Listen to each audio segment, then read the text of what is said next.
Nakita natin ang unang makakalaban ng Gilas team sa Doha International Cup ay ang home team ng Qatar bago ang Lebanon at ang team ng Egypt. Magandang pagkakataon ang torneyong ito para sa Gilas team na bumuo ng chemistry gamit ang bagong timpla ng mga bigs na sina Junmar Fajardo at AG Edu. Unang pagkakataon na maglalaro ang dalawang players na ito nang magkasama sa FIBA Asia Cup qualifiers under nga dito kay Coach Tim Cone at posible na makapagbigay pa rin sila ng impact na kagaya ng kay Soto Junmar combo. Inaasahan naman natin na magkakaroon ng linaw at magandang update tungkol sa isa pang big man na si Milora Brown at maisali na nga ito sa Gilas pool. Ang huling naging hakbang ng isa sa mga player na pwedeng makapagbigay ng solid na ambag sa loob ng paint para sa Gilas team na si Milora Brown ay ang pagbibigay niya ng mga dokumento sa SBP na nagpapatunay na pwede siyang maglaro bilang local player ng Gilas team. Sayang na sayang kung hindi natin susubukan ang batang ito sa Gilas team. Merong USNCAA Division 1 experience at mas maganda pa nga ang stats kumpara kay AG Edu dahil sa healthy itong si Milora Brown habang si AG Edu naman ay naging on and off ang injury noong naglalaro ito sa USNCAA. Nanggaling na mismo kay Milora Brown na pwede siyang maglaro para sa Gilas bilang isang local player at kung pamilyar nga siya sa rules ng FIBA hanggang sa pinakamaliit na detalye ng pagiging isang local player at na-review niya ang rules ay pwede nating sabihin na local player na nga itong si Milora Brown ng Gilas team at ang rule nga sa FIBA ay kailangan na nagkaroon si Milora Brown ng Philippine passport bago ito umabot sa edad na 16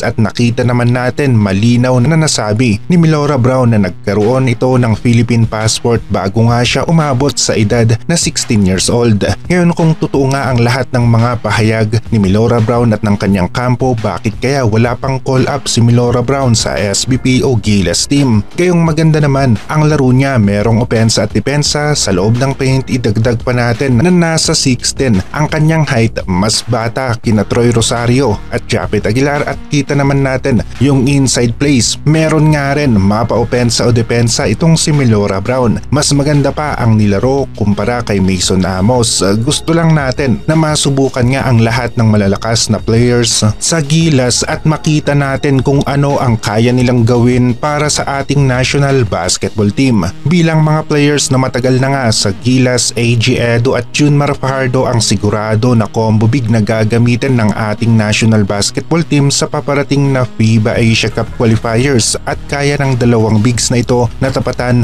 nga rin ang mga bigs ng New Zealand. Kaya naman malaki pa rin ang chance ng Gilas na manalo laban sa team ng New Zealand sa third and final window ng FIBA Asia Cup qualifiers. Kung sakali na biglang mag-iba ang ihip ng hangin, biglang napasama sa lineup si Milora Brown ng Gilas ay mas maganda magiging solid trio sa rotation ng mga bigs sina AG Edu, Junmar Fajardo at Milora Brown. Kailangan talaga natin ng matinding reinforcement ngayon sa loob ng paint dahil wala tayong kay Soto na isang 7'3 na subok na nga sa Gilas team at sa sistema nga rin ni Coach Tim Cone. Kung pag-uusapan nga rin ang sistema habang wala pa ang FIBA Asia Cup ay gamitin na kaagad si Milora Brown sa Gilas team nang sa ganon ay maka-adapt nga rin siya kaagad sa sistema at magkaroon ng chemistry na kasamang naglalaro ang mga ibang Gilas players. Simple lang naman ang gusto nating sabihin, iba na ang handa sa FIBA Asia Cup gamit ang mga malalakas na local players ng ating bansa. Maging sina Coach Tab Baldwin nga rin at Topex Robinson ng SGA ay nasabi nila na dapat talaga masubukan si Milora Brown sa Gilas dahil makakatulong ang kanyang size at yung experience nga rin niya sa high level competition ay isa sa dahilan kung bakit natalo nila ang team ni